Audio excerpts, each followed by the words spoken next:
Hey everyone, today I've got a video for you on buying used instruments online. It's going to be part of a little series, and this one today is going to be about saxophones. So I've seen a lot of people asking, what do I buy for my first saxophone? I don't even know what I'm looking for. Where do I start? What's a good thing to get and to save money and all that. So I'm going to be going over a couple things that'll hopefully help get you started. So this is mainly for people who are looking to get their first saxophone. Maybe you've been playing for a year or so and you want your own personal instrument, or you've never played before and you just want to get something that'll be good quality, that'll work, and a kind of a good bang for your buck, and you don't even know where to start. So that'll be this will hopefully be a really helpful resource for you and get you started there. Some things we're going to go over here is brands and a couple specific models to get that'll be that people have used and known to be pretty solid and pretty good instruments to start off with. And then we'll go over some things to avoid. There's some brands that aren't necessarily as good and should probably be avoided, even though there's a lot out there. So we'll go over some of those. Things to look for in a listing, ways to check out the pictures, the description, all that, how to read that, what to look for to see if there's any damage, anything missing. We'll go over those kinds of things. And then just like some general tips and tricks. As I go through, I'll pull up some examples, and of course there will be, if I see something, I'll note it, and so you'll get some little tips and tricks in there as we go along that'll also help out. So to start with, I'm going to be using eBay for all of my examples. Of course, eBay is kind of the go-to place if you want to buy something online. It's one of the big sellers, and they deal with a lot of used items, and of course there's all sorts of musical instruments as you would expect. So that's what I'm using for my examples, but if you want some other places to check out, if you're a little more internet savvy, you can check out places like Reverb, which is a similar vein to eBay, but it's only buy now and make an offer. There's no auctions, so it's also specifically geared towards musical instruments. So again, that's reverb.com. That's a pretty good one. You can find some good deals on there. There's also groups on Facebook. There's like a saxophone marketplace and like a buy and sell saxophone stuff. And sometimes you can find some good deals on there as well. Of course, that's a whole nother section of having to, do private sales and pay through usually PayPal and things like that. And that's a whole other thing. But if you've been around the internet for a while and you're okay dealing with that, that's another good place to look if you're into that.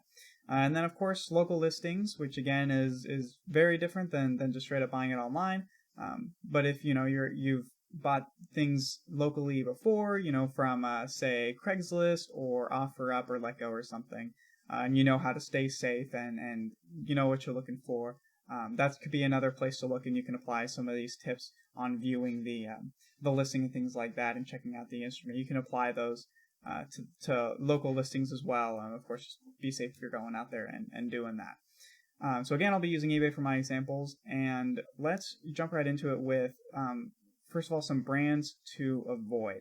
So first off, there are a lot of just cheap Chinese-made instruments out there, and while those can work, they're usually not the best. They're made to be cheap instruments. They're cheaply produced, cheaply sold. So while you might be getting a pretty good deal, it seems like, in the end you'll have your instrument break down or it won't play properly, and more than likely you'll end up spending more money on the repairs of the instrument than you will on the actual instrument, and that's no fun for anyone. And if your instrument's broken constantly, then you're not going to want to play. It's just kind of disappointing when you're like, man, I really want to play saxophone, but I have to take it into the shop every single week because it keeps breaking because it's some really cheap Chinese instrument. So some brands that are like that to avoid would be Mendini or Cecilio. That's one you see a lot on Amazon. Amoon is another one that you see usually on Amazon or eBay. Hawk is there. Etude is another one. Anything unbranded as well. If it just doesn't have a brand, or it's some weird brand you've never heard of, probably not a good sign. And then like E-Star is another one. So there's tons of different ones out there, but generally if it's not a name brand, that's another point. Stick to name brand. So if it's not a name brand that you kind of recognize or that has a good track record, just don't bother with it. Unless that's like the only thing you can get, and that's that, and you just want to try it for like a couple months, and like if you throw it away, whatever, but it's better to go with a better quality instrument that will last longer than to get a good deal now but end up having a broken instrument in a couple months or having to pay a whole ton in repairs. Because that's the other thing is, if you get a good quality instrument, say from a name brand, say Yamaha is a great example, or Kahn, or King has a couple, Salmer, these names that are pretty well known throughout the industry and have shown that they have a great track record. Of course, if you get something like that, it's going to hold up well. Most of the time, it'll hold its value pretty well, too. So if you decide to sell it and upgrade or stop playing later down the road, you can get a good return on your investment and not just be out a bunch of money. So that's another thing. And of course, with them holding up better, you'll have more fun playing. It'll play easier. It'll be more fun. It'll be less repair costs. Everyone wins. So it's better to get a nicer instrument now than to have to deal with the headache of getting something cheap and dealing with it later on. So there's that. So let's go over some things to look for. This is just kind of a precursor, as I'll go over it in the listings. But some things we're going to look at are dents. Check if there's any dings or dents in the body or the bell. A lot of times on the bottom bow of the bell, there will be dents in there. People drop it. And of course, I'll go over that as we see them. Make sure the body's straight. That's a big thing with saxophones, especially. Is if you look at the body, sometimes it'll be slanted. If someone bumped it, if it got knocked off a stand, if it got dropped, the body will be bent. That's something to keep in mind. Of course, missing keys, missing pearls, and things like that. So the pearls are the usually white touch pieces on the keys. If it's missing pearls, it's not a big deal to put one on, but it's something to note. You want to note any piece of damage or anything wrong with it, because you don't want to be paying top dollar for something that isn't worth that, that needs work or something. You don't want to be end up paying all of your budget for an instrument and then having it end up needing repairs. And of course, check for pads. The pads are in good shape. A lot of the times it's going to need some pads replaced anyway, even if it's in tip-top shape. Sometimes if it hasn't been serviced recently, it's just been sitting. Even if it's just sitting, things can deteriorate. Things can get corroded and things like that. So check the quality and the shape of the pads, see how they are, just so you know what you need to replace and what you don't. And then any other damage, there's a bunch of things, like missing key guards is a big one, so a lot of little stuff, if the key guards are gone, you can replace the key guard. It's not usually doesn't affect the playing of the instrument depending on which one, but it is good to note any damage that's on there. Things like that, if it's included, if you're like, hey, I saw this piece broke off, is it in the case? And sometimes they say, oh, yes, it's in the case, I just haven't taken it to a tech or something. Okay, cool. Well, now I don't have to pay for the part, but I do have to pay for labor. Of course, that all goes into consideration. There's some other things like lacquer wear. This usually is pretty much a cosmetic issue, if the gold color is from the lacquer. So if the lacquer has some wear on it, there's some of the raw brass showing through, or it's just a little worn out and there's scratches and stuff. That's a cosmetic issue, but it can factor into the price a little bit. If it's really bad, it'll factor into the price a little more, if it's older and has some more wear like that. But the main point in that is to check for red rot. I'll see if we can find any examples of that on saxophones. It's more common on other brass instruments, not so much on saxophones, but it does happen on saxophones, and that's pretty much when corrosion and stuff will eat through the metal and it causes a little red patch or spot, and that can be kind of dangerous because you can clean it off. If you keep your instrument clean, you won't get that kind of stuff. But if it's been neglected, then you'll get some red rot. Eventually it'll eat through the metal. It does take quite a long time, especially like if you've got an instrument had a little bit of red rot, you could clean it out and it'll last you a good long while. But it'll still be there. It'll still be kind of eating away at the metal. So you want to note anything like that. And I'll see if we can find any examples. Again, not super common on saxophone. It's more common on brass instruments. But that's something to definitely check for. And I'll see if I can find some good examples here. All right, let's jump into some examples here. So I'm here on eBay, and I just looked for alto saxophones, since most people end up starting on alto, either because they're younger, and so it's a little easier to hold, or just because it's the one that's the cheapest. A lot of times, since alto's smaller than tenor, and especially smaller than baritone sax, they're less expensive to make, and there's a lot more of them around, and it's just generally a more popular saxophone, especially to start with. So we'll start here looking at, of course, you can see there are, almost 4,000 results. So that just shows how many instruments there are out there. There's tons and tons of them. So let's sort through a couple. So first we see Yamaha YAS-23. So this is Yamaha's student saxophone, and it's just about the best student saxophone you can get nowadays. They're awesome. So you'll see these everywhere, all the time. They're all over the place. And they're great instruments. The feel, the ergonomics, so the feel in your hands feels great. It's easy to get around. It's easy to hold, and it's awesome. It plays, they play great up and down. I know some people play professionally, or semi-professionally who still use these things because they're just really, really good horns. So things like that, So this is a good one to look into. So we'll go ahead and open that up and check that out. This is a La Marque. So that's a more of a vintage instrument. So vintage instruments can be good because they're usually lower priced because they're pretty old, but there are a lot of intricacies with older instruments. Nowadays the process of making instruments is a little more streamlined. They have a lot of it's done by computers and robots and things like that, and so they can be a lot more precise. And each instrument will come out pretty close to the next, in terms of playability. Generally speaking, of course there are exceptions to that, but generally speaking, you're not going to pick up two student saxophone. If you picked up two Yamaha student models, a student wouldn't be able to tell that the two play differently, but they might be able to tell that the vintage horn plays differently because they're from a completely different time period. They have a lot of intricacies with playing, so it's usually not great for students. So I'd say if you're just starting off, unless it's in really tip-top shape and you've played it maybe and tested or had someone else test it for you, maybe stay away from vintage instruments, the really old ones, because it can be a little bit of a pain when you first start. It's kind of hard to work with the intricacies of older horns. So of course we got more and more Yamahas. We got a couple, like I said, they are all over the place. So here's one Vito Alto Sax YS-21. So 21 is just the model before the 23. It's very similar. It's not a whole lot changed from the first model to the second, just small improvements. But these are also really good instruments. The 21, although this is listed as Vito, so the Vito Instruments is another solid brand to check out, because what happened was they took instruments made by Yamaha and then stamped them with the Vito logo. So so like it says here, it is a YS-21. It just has the name Vito on it, and a lot of times these can be found for a lower price, so you can get a good deal on these. Like you see, this one went for like $100.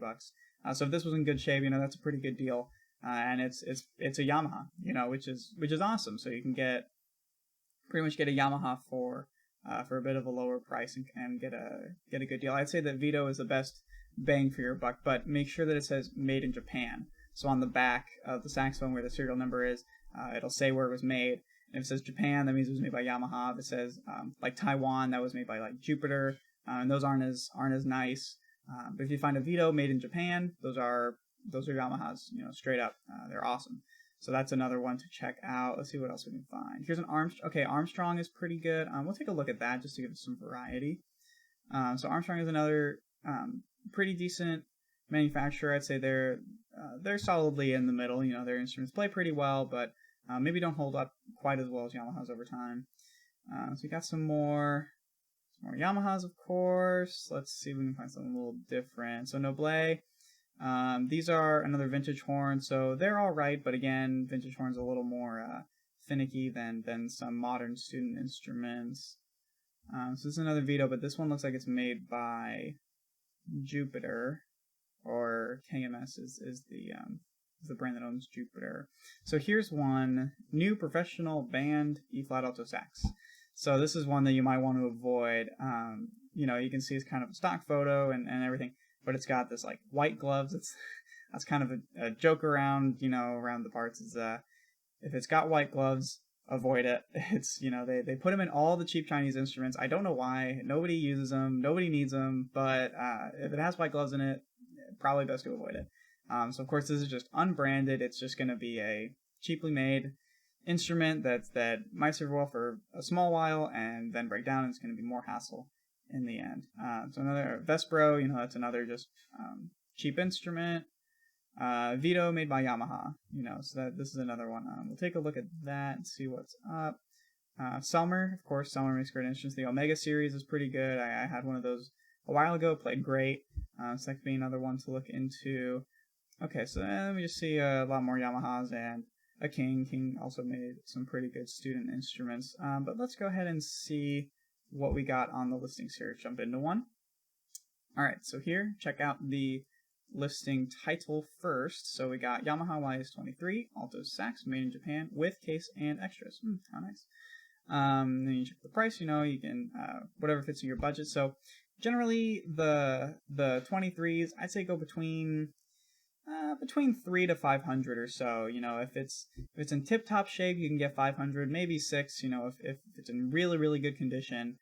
This is used, all used prices, of course, but I had one that I put all new pads in, and I regulated and adjusted and all that. It played great, worked great. Pretty much almost had a complete overhaul, and that sold for about $500. So that gives you some context. I've seen some other ones that sold for around the same price as well.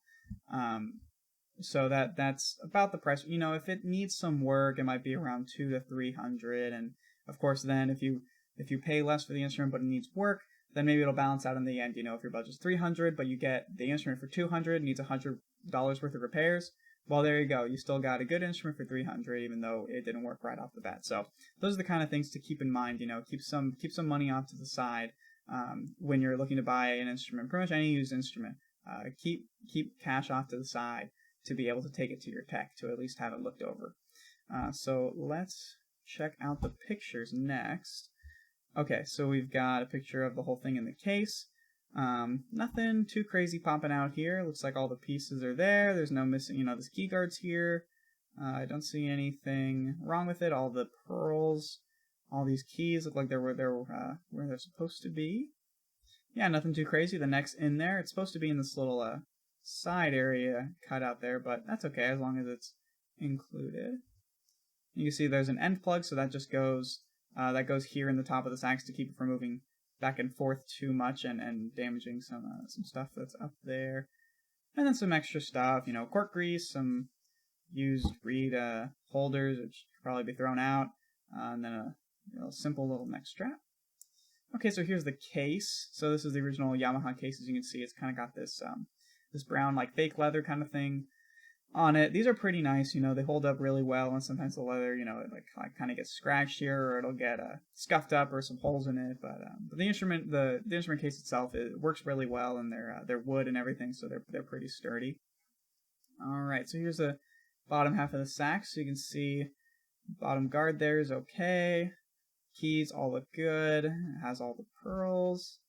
Don't see anything too crazy here. So, all right, this passes the inspection. Let's look at the top half.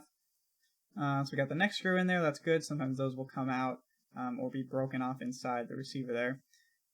Again, pearls are there. Body looks like it hasn't been bent or anything. Keys are all there. These long keys, you gotta make sure that they're not bent or anything. It looks like it's all right, so nothing that catches my eye. We got the back here. So down here, this bottom bow, a lot of times there's dents and damage. But this one looks like it's in pretty good shape. You can see the Yamaha logo. I don't think they give us a close-up of that, but you can see it says it's Yamaha YS23 and then the model number, or the serial number there. Also, this back guard here. So this is just to guard the some of the piping back here, the rods and stuff. And keep it from getting bumped and things. So sometimes this guard is gone, and it's mostly cosmetic, but a lot of times it's good to have this on there. You don't want to run into these kinds of pieces in the back and end up knocking something out of adjustment or having to get caught on your pants and rip something off or whatever. So keep in mind that if this is gone, it can be replaced. It's not that big a deal, but you'll have to keep that in mind that, okay, there's a guard missing. And it looks like this screw is missing as well. It might just be the light. Sometimes it's hard to tell from pictures, but you see the screw here. I don't really see the screw there, so that's also something to note. Guard screws aren't hard to find. Your tech should have some to put in for you, but you'll have to pay for the part there and get screwed in. Oh, also down here, same thing. There, it's missing a guard screw on the back here. So, of course, it's got the other two. Yeah, it looks like it's got the other two, so that guard will stay in there, and it'll work. But it's simple enough to have your tech give you a guard screw and put it in right there. So that's just something to note. Okay, the guard screw's gone, and I'll need to get that replaced. And last one here. Okay, the lyre screw here. So this is where you put your marching lyre, would stick in there to hold your sheet music. If you're doing pep band or marching band, a lot of times, if you have music, it'll be on the lyre if it's not on a stand. Of course, if your music's memorized, you won't have that. But it's good to have that screw in there because a lot of times these fall out, and then you'll have to get a whole new one, and that's kind of a pain. And you can kind of see on this D key here, this is pretty common. It looks like it curves, and it kind of got bent in a little bit. That's pretty common since when you're holding it, your hand's pretty close to those keys, and if you grab it wrong, if you bump it, it can move and get bent a little. And that's a pretty easy fix, but again, you gotta note any damage that's going on. So you can see it's bent. You'll take that into your tech and have them sort it out. But other than that, pictures look pretty good. All right, let's move on to the description. So we scroll down here, see what we've got. All right, Yamaha YS23 Alto Sax, made in Japan with case and extras. I just restated the title. That's always good. Should play fine. Doesn't appear to have any broken parts. Okay, so this is important. Should play fine means that they haven't tested it, and they might not know very much about saxophones, which is okay. There are plenty of people that are selling because they got it, a long time ago and then never ended up playing, or or they're selling it for a family member, or they inherited it or whatever. But just note that if there's language in here that implies that they don't play saxophone, or they haven't tested it, or they don't know much about it, just keep that in mind, that if there's something that looks like it's wrong but they haven't noted it, you'll have to be keeping an eye out for that. And of course, since it hasn't been tested, there's no guarantee that it plays. So that's when that the keep money aside to get repairs is pretty important, because if they haven't tested it, you don't know what's wrong. There could be something huge. I don't know, like there's a hole in the instrument and you just can't see it in the pictures, and they can't tell because they never looked at it, whatever. And so you'd have to get that taken care of. Of course, that's kind of a worst case scenario, but I digress. So doesn't appear to have any broken parts. So again, they might not know a lot about saxophones. They're just looking at it and saying it doesn't seem that anything's broken. So at least that's good that they noted it.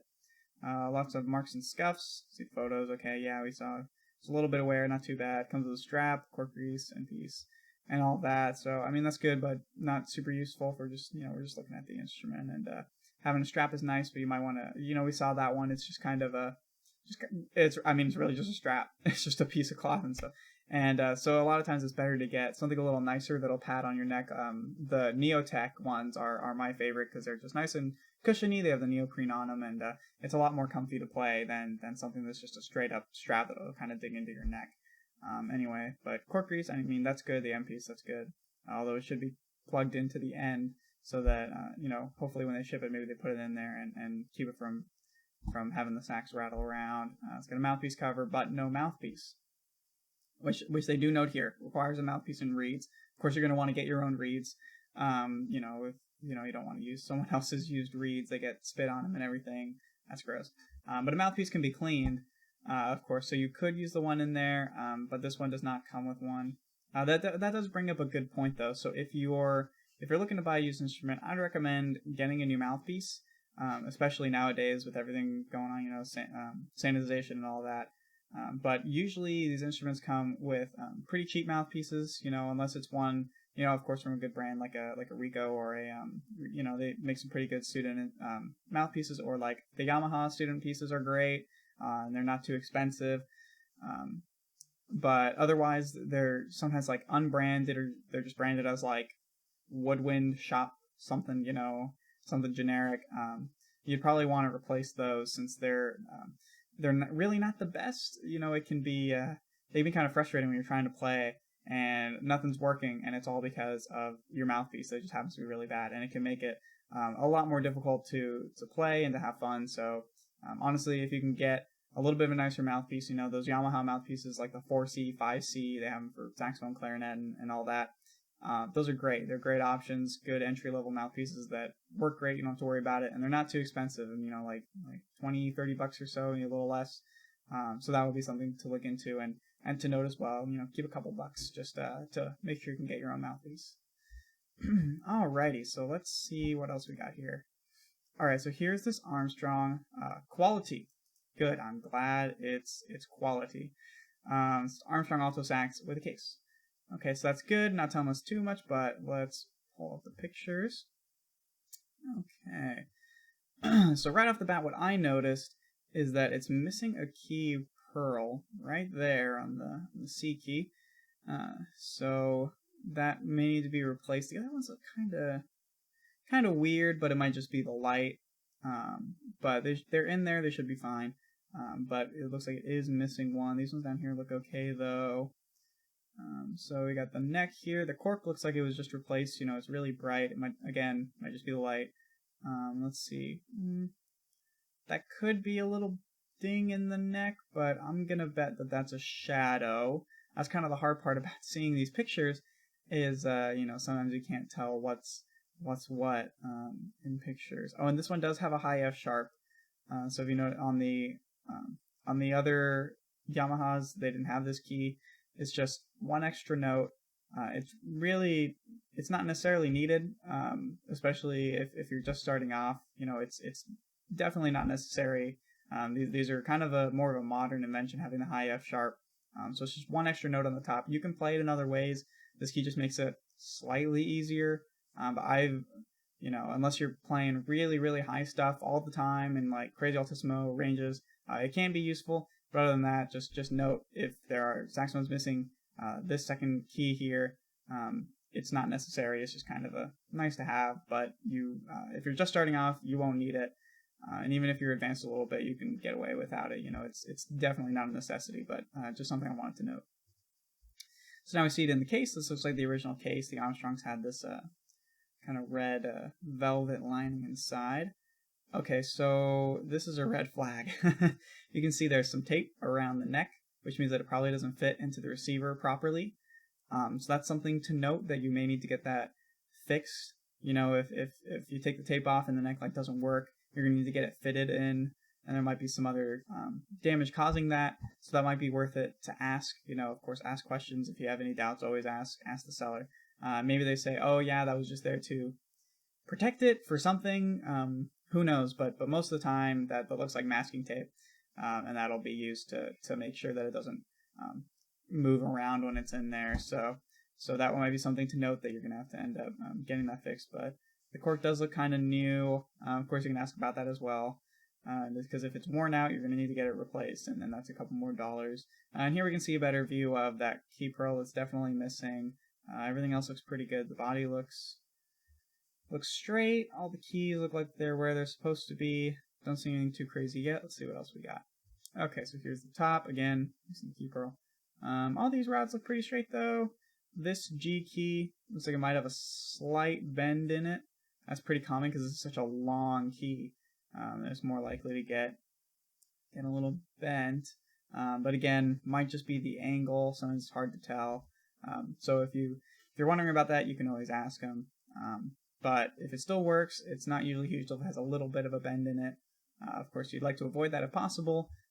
But little tiny bends aren't going to make too much of a difference as long as the key works. And of course, you just have a tech take care of it, and it won't be too bad. But that is something to note, that it might have a little bend there. Again, hard to tell from the pictures, but nothing else seems to be out of the ordinary. All the pieces are there. Next tenon screw is there.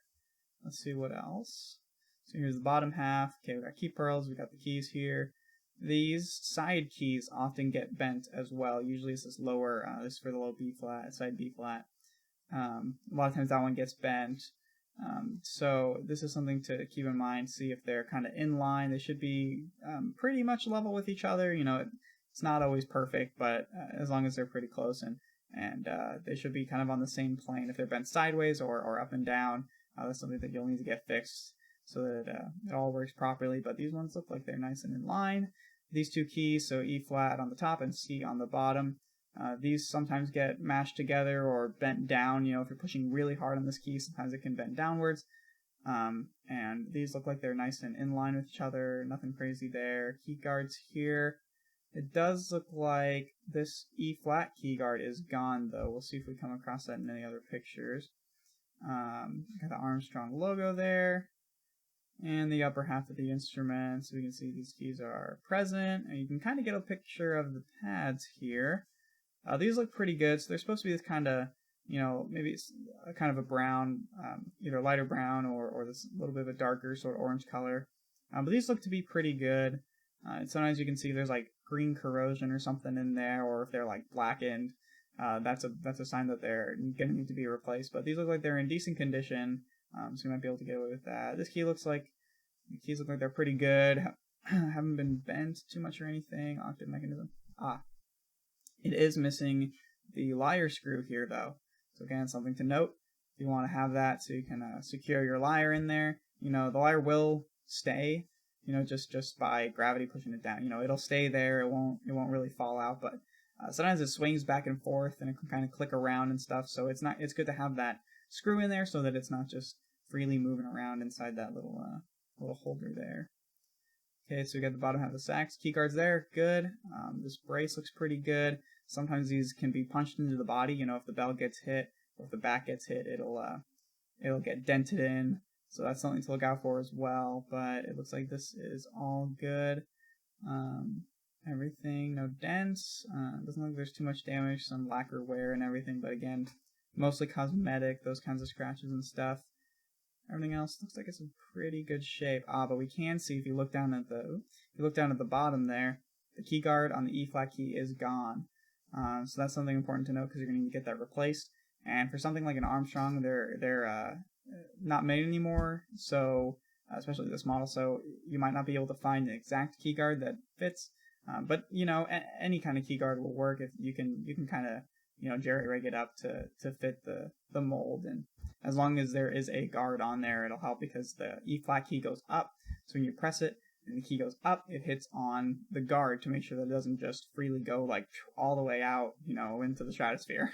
You don't want that to be flopping around all over the place. So the guard helps make sure that it stops and doesn't go too far up. So you will need to get that replaced. You can see up at the top here, it doesn't look like there's too much wrong, not too much more information we're getting there. So here's a picture of the key guard. Yep, so you can see guard is gone. So this key usually comes up, hits the key guard, and that stops it from going all the way up and going crazy like that. So that is something you'll need to get replaced. You can kind of see the bottom bow here a little bit. Looks like it's in pretty good shape. It's got a lot of scratches and scuffs, but I don't see any dents or anything like that. Oh, okay, so the neck cork was not replaced. This looks like some tape or some paper or something on it.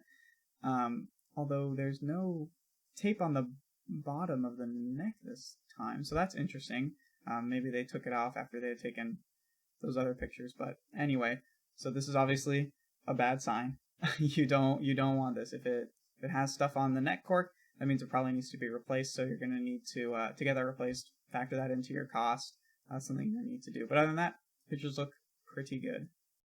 Alright, let's move on to the description and see what we see here. Alright, plenty of information here. That's good. Buy this quality Armstrong alto saxophone. I have to buy this. Anyway, so they're just putting the name of the item again.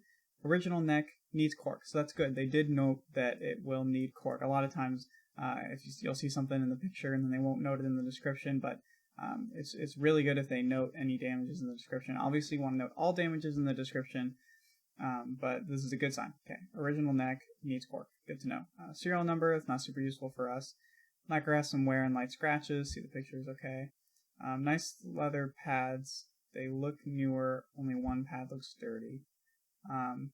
Well, pretty much all pads are leather, so that's not too much great information there. But it is good that they note that a lot of them look new, so maybe it was serviced recently. But one pad does look dirty, so that's probably the low E flat. Usually the low E flat key gets pretty gross. It's right at the bottom of the horn. It's where all the spit ends up getting and kind of gets it corroded. So that one might need to be replaced. But anyway, one pad looks dirty. So okay, so one of them will definitely need to be replaced, and the others look pretty good. So that's good to know. Keys seem to respond as they should. Okay, so seam again. they're probably not a saxophone player. They might not know a whole lot about instruments, but that's good that they at least checked that the keys work. You know, they didn't see anything super out of the ordinary, because you can tell if you press something down and all of a sudden it's creaking, or you press it down and it doesn't go anywhere. Obviously there's something wrong if it's stuck. So that's good that they at least checked that. Okay, needs a keyguard and one pearl button. Okay, so that's good. Of course, they're noting again the little things we saw. That's great. Comes in a hard protective case, functions perfectly and protects well. Okay, good. Show some scuffs. Let's just show a little bit of rust. Okay, no big deal. That's good that, because a lot of times the latches on these things will break off and you'll have to get new ones and everything. And this is all just shipping and general information about them. So this looks pretty good. So I'd say with the, of course, it hasn't been play tested. They didn't mention that they tested it or anything. Of course, they seem to not be super knowledgeable about instruments, but they know enough to be able to test it, to kind of test the keys and everything, and know what is missing. So that's good to know. So this might be a pretty good one to look into, something like this where they have all the information you need, you know what you're getting into. That's what's most important. So let's move on to this one. Let's get some more variety. Okay, high quality Vito by Yamaha, made in Japan, alto sax plus a mouthpiece and a case. Alright, so let's see what we got here. Alright, so that is a Vito. You can see Vito right there. And right off the bat, we can see it's got all the key pearls, all the keys. Again, there's no high F sharp. That's okay. You don't need it necessarily. So key guard is here. Keys look fine. Neck is there. Looks like it's alright. There's some junk over here, but hey, doesn't matter if you get some extra stuff. You can just throw it away or do whatever you want with it. Here's the neck. That might be a little bit of a dent or damage there, but it could just be the lighting. Well, we'll see if they note it later on. But okay, neck looks pretty good overall. Here's the other side, and looks just fine. Okay, so here we see Japan. So then we know that this saxophone was made in Japan. So that means it was made by Yamaha. You can see a ligature here too. That's pretty good. That's what holds the reed onto the mouthpiece. Again, if you're getting your own mouthpiece, you're probably going to get your own ligature with it. But if not, cool. It's included. That's kind of nice. So let's see what else we got. So that's the Vito logo there. In this case, this is just Amro, the store that it came from. And you see one of the latches, see the other latch, okay. And here's the case. So this looks like a regular Vito case. They're usually these kind of black briefcase looking ones. And again, the whole instrument. Okay, so not a whole lot of close-ups that I would have liked, but they also didn't note any damage, so it might be in pretty good condition. But I would have liked to see the back of this body, some of the other pieces and keys and things like that. So not a whole lot of information from the pictures, so that's probably something they might not know a whole ton about it, or just haven't taken pictures of instruments before, might not know what to document, which is okay, of course, that happens, but then it just means more work for us, and we might, there might be a huge dent on the back and we would never know, just because he didn't really show it. But anyway, let's check out the description. Oh, okay. This is just the title again. Condition is used. Okay. So this is eBay's default description. So they didn't put a description. eBay by default puts the title, and then the condition, and then the shipping. So they probably didn't. I'm pretty confident they didn't change this description at all and just clicked submit. So this is a pretty good indication that they didn't take a lot of time to do this. They might not have checked the horn out. They're just trying to get it sold. Which again can be okay, but they didn't note any damage, so if there is damage, they're gonna have to deal with that. You don't know, it hasn't been played, it hasn't been tested, you don't know what works, what doesn't, what's in good shape, what's not. So that's kind of frustrating, to not have enough information to be able to make a decision. But if we can see that the rest of it looks like it's in pretty good shape. You can always ask questions, say, hey, did you test it? How do the pads look? Can I get a video of it being played? If they do play, maybe you can ask for a video. Things like that. Sometimes they're able to do that. But so that's just an example of something that doesn't have a lot of information on it, doesn't have a lot of information from the pictures. So you might want to be just a little bit more wary and bank on it needing a little more repairs just in case, since you don't know anything about it pretty much. So So just be a little more cautious with things like that. But at least you know that it is a Vito made by Yamaha, and that's a pretty solid instrument in of itself. So it would just be the repairs that would be the issue. I'm going to go ahead and pull up, try and get one more as an example of something that has a lot of damage. So let's go here. Let's go to 4 parts. Bam. Alright, let's see what we can find. Okay, yeah, I think I looked at this one earlier. Let's see if we can find something else. If we can find one that's a little more broken, can take some notes on things to look out for. Alright, so this is a pretty good example with a little more things to check. This picture isn't very good, but let's check the next one. It's just pretty serious. Okay, here we go. So here's some other things we haven't seen. So this key here has been worn down. So usually they're this kind of nickel plated or a silver looking color, but this one has been worn down, so it's the bare brass. That's okay. It's mostly a cosmetic thing. So this isn't going to affect anything, but it is good to note. Okay, it's got some wear on it. That's just some wear that we haven't seen in some of the other instruments we looked at. But otherwise looks good. Let's see if we can see anything else. Aha, so this neck cork here. You can see that it is intact here in this picture, but it has like some marks on it, has some lines on it, where they made lines to put their mouthpiece on. And it looks pretty dark, usually it's kind of a brighter brown, lighter brown, but this is pretty dark, pretty gross, so this might need to be replaced. It's probably pretty worn out. I'd go ahead and replace that. You can see the bell here, looks pretty good. Also check out the bell rim. A lot of times they'll be bent down a little bit there. It looks like it might have a dent there. Not a huge deal if it's down in the bell. If it's a little tiny dent, not going to make a huge difference, but you still might want to get that taken out. The bell bow looks pretty good. It might be a little tiny ding there, but that one looks pretty nice. Okay, so it's missing a guard screw here. That would be something to note, but otherwise, pretty good shape. Don't see anything too crazy. The neck is on backwards. So this piece here is supposed to connect to this curved part on the neck here, the key. So this is definitely facing backwards. So that might mean that they don't know a whole lot about saxophones or haven't put it together in a long time. So that's something to keep in mind. Of course, you can see, so the cork is wearing out. There's some pieces chipped away at it, so you need to get that replaced. It might function pretty well, but it's not going to last very long. And I definitely replace that. Some more pictures of the saxophone. You can see that pad might be blackened. It might just be a shadow. A lot of times that happens. But if it is blackened or something like that, that would be one that would need to be replaced. We can see this key again is a little worn in this case. So this case is not original. As we saw in the other ones, the Yamahas have this kind of, that leather kind of wood case. This is a plastic case that's just pretty cheap. Usually they break really, really easily. The corners, you bump them, they break, they snap, the whole thing just crumbles. So this might be something that'll last you a tiny bit, but will probably need to be replaced in the near future. And then let's check the description real quick. Yamaha 23 alto sax. Conditioner's 4 parts are not working. Of course, that's what we were looking at. Everything seems to look fine. However, it's scratched up quite bad. So there might be some pitting as well. I didn't see a whole lot of that, but everything seems to look fine. So they haven't played it. They don't know anything about it, which of course they did list it for parts, so that's good. At least you would know. Okay, I'm getting into this. It's 4 parts. I'm not getting an instrument that's working. I know this will need work. So yeah, there's no returns. The close-up pictures.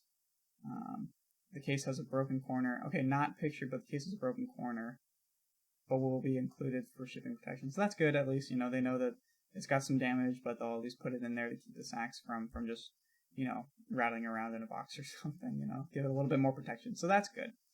But yeah, like I said, these cases tend to break down pretty fast. So that's an example of some other things to look out for there. Okay, I wanted to pull up one more example of one that has a lot of damage, just to touch on some other points to look out for. So this is another Vito made by Yamaha, and this one is also listed for parts are not working, and they noted that it's just a saxophone body, but let's check out the pictures. So first off, we can see key pearls there, body straight, keys look pretty good, but you notice there's no key guard here.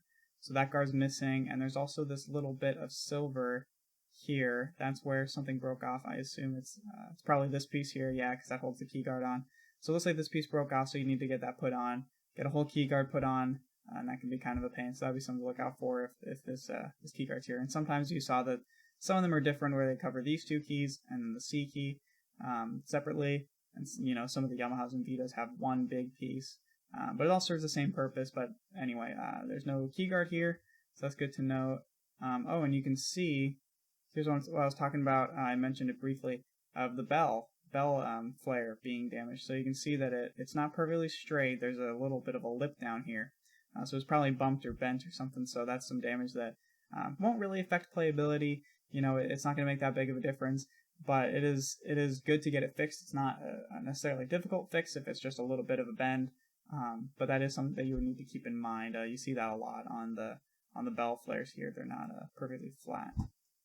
So again, we can see no key guard, so you see these keys coming up way, way higher than they should, which is what I was talking about earlier, how the key guard stops them from going that high.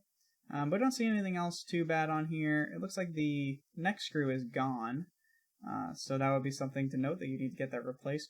Also check if there's no neck screw. Make sure it's not broken off inside of that tenon there, because that does happen sometimes, and that's something else that you'd have to get fixed, rather than just putting in a new screw. You'd have to get that old screw kind of taken out of there, and then you can put the new screw on, and it's just a bit more work. So that's something to keep in mind too, if it's just missing or if it broke off inside there. Get more pictures of the bell keys here. You can see the Vito logo. You can see a little bit more of that bend there, but also it looks like there's a dent here down at the bottom bell bow. This is pretty common, if you drop it, if it falls straight down or something, that happens a lot. So you'll get a little dent there at the bottom. But let's see if they give us a close-up of that. Okay, so there's the logo. There's the top half, so again, we can see no guard screw, or no neck screw. Everything else looks good, though. The keys are all present. They all seem pretty straight. It's made in Japan. Okay, perfect. So you know it's made by Yamaha. This guard is also gone for the E-flat key, and you can see might be a bit of damage to that pad there, so that would need to be replaced. Looks like it kind of got bent. These are supposed to be pretty straight, and they're bent back. The other one's bent into the pad, so that indicates, of course, more damage. You can see again that damage to the bottom there. You can see this bell here. Bell flare is a little bit bent and stuff, so that would be something you need to get fixed. But the body itself looks pretty good. There's no huge dings or dents in that. Here we go. Yeah, picture of that bottom bow there. So it's like got dropped and bumped in there. So you can get that repaired, but it's not going to affect playing a whole ton, especially for a student. You might not notice it, but it is, it doesn't look good. It is damaged, so you'd want to get that fixed, and you would factor that into your price. But this is something that you see fairly commonly, and this one isn't so bad. It's a little deeper than normal, but this is something you see pretty frequently, so keep an eye out for that. The upper stack looks pretty good. The keys all look pretty straight here. So that's good there. See the bell, there's no dings or dents in the bell, just a bunch of scratches, which is just cosmetic. Key guard here is present. That's good. But yeah, no huge damage to the bell. And here's the case. A little beat up, but looks like it's in at least mostly functional shape. These things kind of take a beating, being just student cases. They don't always hold up super well, but it functions. And let's double check the description while we're at it. This looks like it has the same layout as one of the other ones we looked at, so I believe it's the same person. Quality alto sax, no neck. So that was another thing, we never saw a picture of the neck, but they did note that. They said it was saxophone body. It wasn't a full saxophone, so no neck. That would be important if for some reason you were buying this to play, you need a neck. Serial number, not really important for us. Lacquer is overall intact, has scratches and some wear on the bottom. Okay, right, that's what we saw. Bottom is dented, that's good, they noted that. Pads look good, although with the damage that is on the rest of the horn, I wouldn't bet that those pads are in too good of shape, just because it looks like it's kind of been neglected and then beat up a good amount. Missing key guards, yep, okay, so that's good, they noted that. No mouthpiece, has a hard case. functions properly and protects well, shows wear on the outside. The whole case needs a good cleaning. Part of the line you speak with that. So at least it works. The case works, but it's going to be a little beat up. That happens a lot with some of these student horns. So that's just another good example of some more damage that you might see on an instrument, things to look out for. And I got one more here. So this is a listing that I made. I wanted to give you a good example of a more detailed description. Of course, the more detailed the description, the better. You want to know anything wrong with it, anything good about it. You want to know as much as you can. But this is a listing I made for a tenor sax a little bit ago. Of course, this is a professional tenor sax. It was a Yamaha 21, or Yamaha 61, excuse me. But of course, all the same things apply. Still saxophone. So anyway, I said plays great. So that means I did test play it. Of course, I play saxophone, so I test played it. So I put that it plays great, which is good to note. You know that it plays well, and even though if I ship it and something gets bumped or banged around, which doesn't happen too often, but you never know, maybe they just completely drop kick it out of the plane and something happens. You know that they played before, and so it should be good, but of course you never know what happens, so keep some money aside for repairs. But at least it was play tested, plays well, and has new pads and was adjusted. Everything is tight and snappy. So I did, it came with new pads, and I just reseated everything, made sure everything played perfectly, did all the adjustments so everything moves exactly as it should. This horn actually, it came out really great. I was kind of surprised, because it as we'll go on, you see it's not in the best cosmetic condition, but it played great. So of course I noted all that. It's a great player, so that means it plays really well, but it's not in the best cosmetic condition, and I get into that a little later. But it has new pads, it's been adjusted, everything works, and it's been play tested, and it works well. Has some lacquer wear and some words and numbers next to it from the school it used to belong to. That's another good note. Schools, a lot of times, they'll sell off their old instruments, and people will buy them, and they'll go whatever and get sold. And a lot of times they'll have either the numbers of the school's inventory, so not like the serial number, but the inventory number for the school itself. Sometimes they'll etch that into the instrument, and of course that's it's cosmetic stuff, but it's still something good that you want to note. Let's see what else. There's also, I said words in it. Yeah, sometimes they'll put words. The kids had kind of taken a beating to this one. Neck has evidence of pull down, but it may have been repaired. Yeah, because I played it, it didn't feel like I was bending my neck or doing anything weird with it. But I could see that it looked like it had been pulled down. So when you put the mouthpiece onto the neck of the saxophone, some people tend to pull down, especially students. If they're not careful, they'll pull it down. That'll cause damage to the neck. But it's still playable. It's just at the wrong angle, so it might be kind of uncomfortable, cause problems later. But this one looked like it had been pulled down. It might have been repaired. So that was something to note as well. That's a little bit harder to see, but there will be kind of like bulges on the side that you can see. The neck screw is broken off in the receiver, but the neck fixed side stays in place. So that was something I mentioned earlier, that if the neck screw gets broken off inside the receiver, that's something you need to get fixed. Unfortunately, I didn't have a lot of my tools or anything when I was fixing this, so I wasn't able to fix the neck screw. So that would be something that you would need to know. Okay, I'm gonna have to go get that neck screw piece taken out, put a new one in, but it did fit tight enough that the neck stayed in place, which is great, so I could still play the horn and the neck wasn't swinging all over the place. Missing a high F sharp key pearl. So this was you couldn't really tell because the key looked fine. It was just brass without the key pearl, but it was missing a pearl, so I made sure to note that in case it wasn't obvious in the pictures. One of the guards fell off, but was included in the case. So this was a guard that wasn't. It didn't keep the instrument. It didn't stop the instrument from playing. It didn't regulate any keys or anything. It was just to protect one of the keys, but it wasn't necessary for playing. But it wasn't the case, and again, I didn't have tools to fix it. But that's good to note because you might not notice that in the pictures. But I made sure to note it anyway. So you can see it has some dings and dents and a medium-sized one in the upper body. I had to take a picture of that.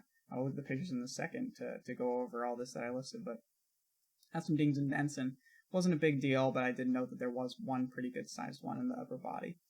Case is in tough condition, but it was still serviceable, so it's a little beat up, but hey, it works for now.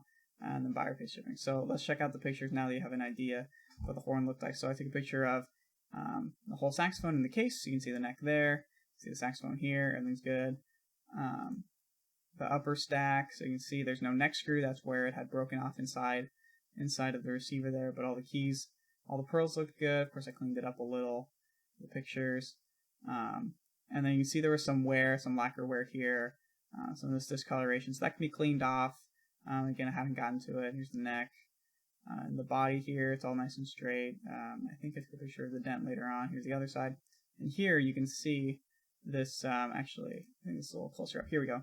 You can see this had a pearl on it. So it was just like this one here, but it was on this high F sharp key here. I actually didn't notice when I first started playing. I didn't know there was supposed to be a pearl there, because it just, you know, a lot of these they're kind of inlaid, so they kind of sit in a little trough, if you will. And they go in there, but this one was just flat. It's just glued right onto the top of the key. So I didn't even notice that there wasn't any like divot that there was supposed to be a pearl there. But that's what I mentioned. There was a pearl missing. And then you can see the model there, kind of hard to read. Lighting wasn't good, but you can see why TS 61. And the neck, so this is what I meant by having the school's inscriptions on it. So this is the number for the school, or it might be the serial number for the horn. Yeah, so the serial number for the horn. So the school put that on the neck so they can keep the neck with the instrument, not get them all mixed up. So that would be something to note. And of course, it's missing a little piece of a guard there. So the key still works and everything. The guard's still on there. It was pretty secure, but this had broken off, so I made sure to take a picture of it. But like I said, that was included in the case. Get it fixed. And this is that dent in the upper body. So it was a little bit deeper than normal. It was a little bit worrisome. Again, didn't have the tool to fix it, but I did make sure to note that in the thing. I forgot to mention that it was missing the lyre screw, but this was a professional instrument, so I didn't expect them to be doing like marching band or something. I wouldn't take this onto the marching field. I mean, unless you're really careful with it. It was a pretty nice instrument. It was a little more expensive, but that was a big dent in the body. So that's a good example of a little bit of a more detailed listing for you there. Okay, so in conclusion, when you're buying a saxophone online, things to look out for are buying name brands. Check on a brand that has a good reputation, that is well known, and something that is quality, will hold up over time. Make sure to look at the entire listing. You know, all the pictures, the entire description, any other information that they give you, so that you know exactly what you're getting. And ask questions if you're not sure about something. You know, if the picture isn't clear, if there might be a reflection or damage, or you're not sure what it is, or maybe you want an example of it being played or something like that, feel free to ask. You know, the worst they can say is that they're not sure, you know, but hopefully they'll be able to get you some additional information, and it doesn't hurt to at least ask. And one of the most important things is set money aside for repairs. You know, all the time you could be getting an exactly perfect instrument that plays great and everything, but something might happen in shipping, especially if you're not a saxophone player. You know, you don't know how to test it. You want to take it to your tech and at least have it looked over, just to make sure that everything is working properly when you get it. And of course, there are many more things that you can look into when you're looking to buy an instrument. And I could do another video with some like really specific examples if you guys are really into that, you know. But other than that, hopefully these tips and tricks and this advice helps you a little bit and gets you guys started. So thanks for watching, and have a fun time playing.